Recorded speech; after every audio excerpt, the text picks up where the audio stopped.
Ever wondered how much it actually costs to send $1,000 through Venmo? You're not alone. It's a question that pops up all the time, especially when you're thinking about big transfers, maybe splitting rent with roommates, or settling up after a pricey vacation. Today, we're diving deep into the world of Venmo fees to find out exactly how much it'll cost you to send that grand. Now, the good news is that for most everyday users, sending and receiving money on Venmo is completely free. That's right, no hidden charges, no surprise fees. But there are a few exceptions we need to cover. First up, standard transactions. Sending money. If you're sending money to friends and family, and you're using your bank account balance or a debit card, you're usually good to go. No fees involved. Receiving money. Similarly, receiving money from friends and family is generally free. But here's where things can get a little more complex. 1. Credit card transactions. Sending money. If you're using a credit card to send money, Venmo typically charges a 3% fee.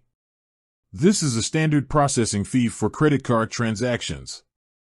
Receiving money. Receiving money from a credit card transaction is usually free. 2. Business transactions. Sending or receiving money. Venmo offers a service for businesses, but there are fees associated with it.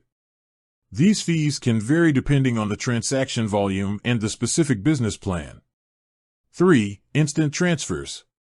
Sending money. If you need your money instantly transferred to your bank account, Venmo offers an instant transfer option, but there's usually a small fee associated with it.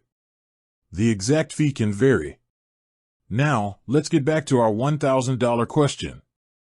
Scenario 1. Sending $1,000 to a friend using your bank account, free. Scenario 2. Sending $1,000 to a friend using your credit card, $30 fee, 3% of $1,000. Scenario 3. Sending $1,000 to a business, fees will vary depending on the business's plan. Scenario 4. Sending $1,000 and needing it in your bank account instantly, fee for instant transfer will apply. It's crucial to remember that these are general guidelines. Venmo's fee structure can change, so it's always a good idea to check their official website or app for the most up-to-date information. Let's talk about some important things to keep in mind. Bank fees. While Venmo itself might not charge you, your bank might have its own fees for incoming or outgoing transfers. Exchange rates. If you're sending money internationally, currency exchange rates can also impact the final cost. Security. Always prioritize security when using any payment app.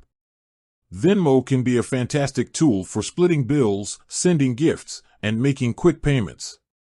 Understanding the fee structure helps you make informed decisions and avoid any unexpected charges. Before you go, let's address a common misconception.